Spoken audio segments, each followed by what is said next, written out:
Hi, everyone. Thanks for joining us for another Quick Hit. My name is Tony Nash with Complete Intelligence. Today, we're talking about tapering.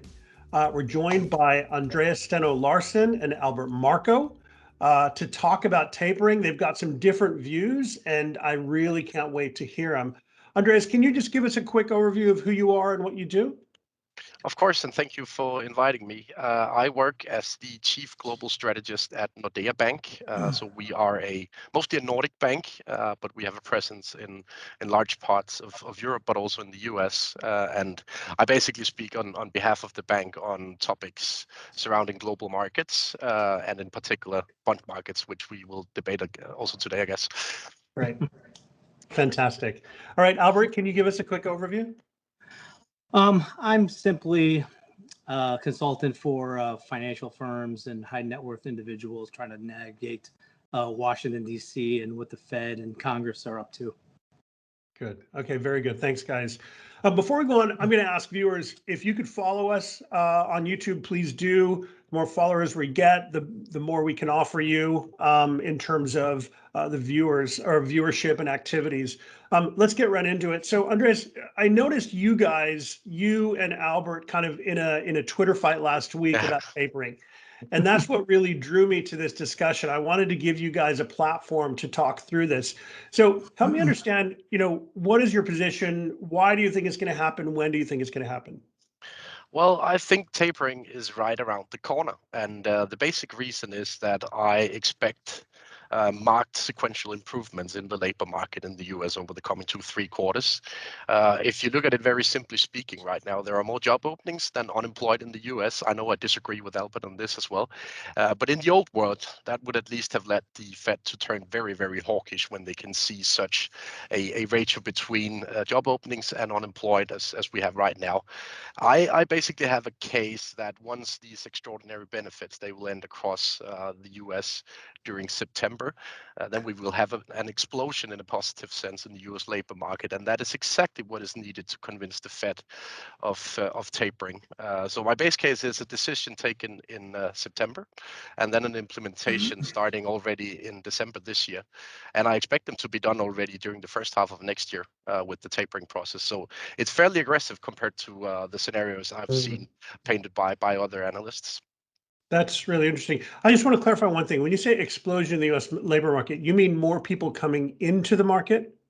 Yeah, and they come into the market and fill these job openings. I mean, right now we have a low labor market mobility due to a lot of temporary factors. And once they're gone, then we should expect employment to be almost running at full speed before New Year's. Okay. Very interesting. Albert, take it away. Help me understand what you're thinking. Well, I mean, I would agree with him in the old days, right? But we are in a situation where these tapering assumptions are based on Fed rhetoric and the public comments that they've been making, specifically addressing his unemployment boost or surge. We still have COVID lockdown patchwork across the world happening at the moment. Australia, Japan, Taiwan, and most importantly, China, because no one's looking right now at China, but China's GDP looks like it's not going to surpass 2 or 3% for the next 4 or 5 quarters. With that in mind, where is the United States going to get inventory for the holiday season and have this boost in unemployment, employment surge that we usually get from the holiday season? It's just to me, there's so many negatives, so many variables with negative connotations towards it. I can't see the Fed tapering and just absolutely obliterating the market right before a midterm season coming up in 2022. It's just for me, it's just inconceivable for them to do such a thing like that.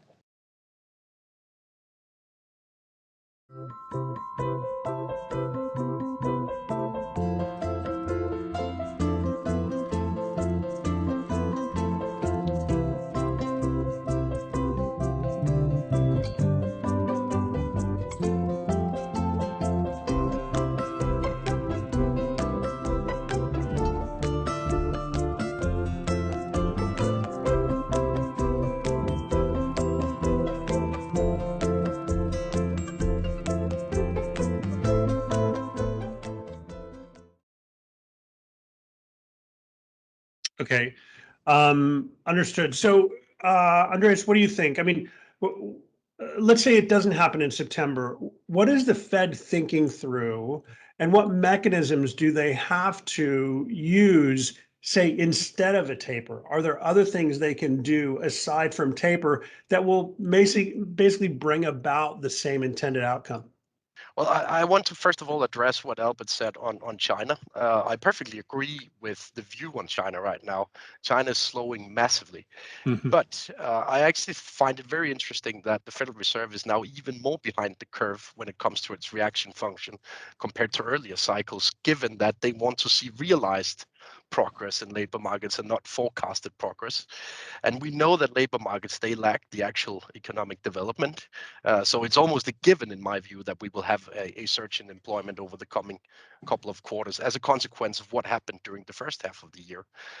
So that's one thing. And the second thing is that what we see right now in China is another wave of restrictions that will lead to renewed supply chain disruptions across the globe. And again, we will have a wave of supply side inflation, which is the exact kind of inflation that we are faced with right now. And given how the Fed communicated just 3 months back, you have to be amazed by how scared they are of this supply side inflation, even though it's not the kind of inflation that they like. So I still think that they will react to this, even though it's supply side driven.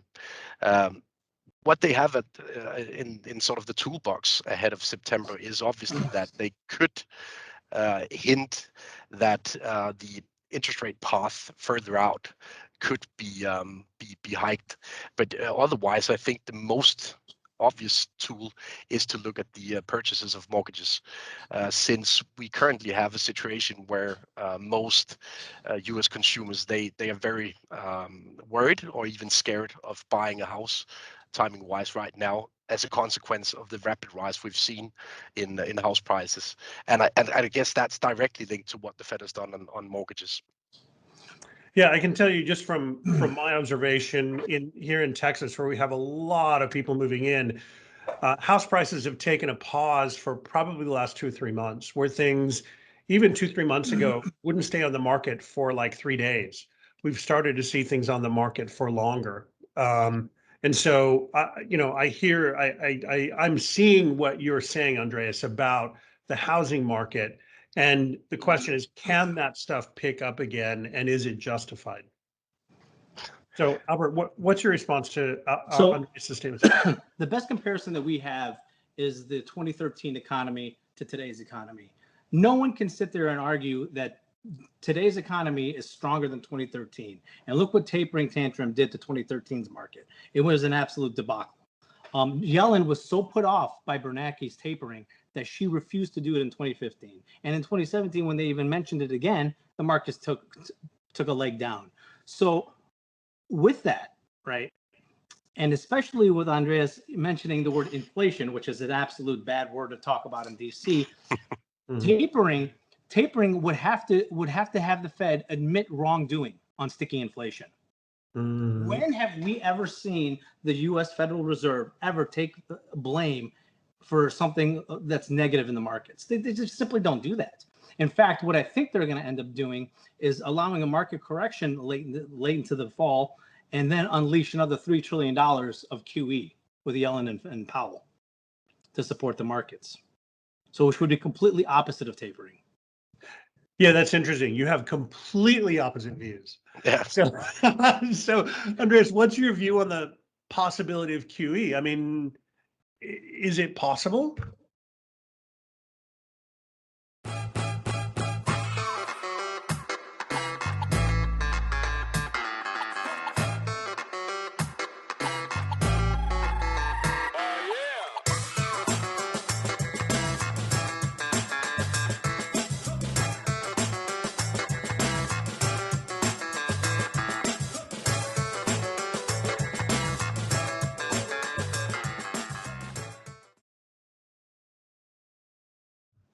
Well, I don't think Albert and I disagree a whole lot on the structural outview or outlook, since that QE is a permanent instrument and it's needed to fund the debt load of the US Treasury. There is no doubt about it. The point being here that the Federal Reserve needs a positive excuse to start tapering. I agree with that as well. And that exact positive excuse will be another couple of very strong labor market reports. That's exactly what they've been telling us that they want to see. Between 800K and 1 million jobs created a month would be enough for them to launch a tapering decision in September. Whether they will succeed with the entire tapering process is a whole different question. But I'm looking for that decision in September, and then I guess Albert and I will agree a lot on the market takeaways if they take such a decision. Let me ask you a question, Andreas. What would happen if the United States Congress refuses to deal with the debt ceiling and have no fiscal at that point? What would happen then? Well, in such case, there isn't a whole lot of issues that you need to take care of as a Federal Reserve.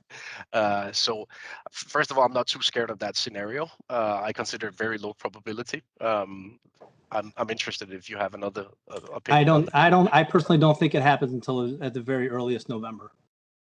Yeah, but I mean, obviously, every time there's a debt ceiling deadline, we know that the true deadline is not the suspension deadline. It's the deadline when the US Treasury is not able to run on fumes any longer, right? Of course. Yeah, and that will be sometime during late October or thereabout. I agree with you on that. So we basically have a window right now without a whole lot of issuance due to the debt ceiling being in place.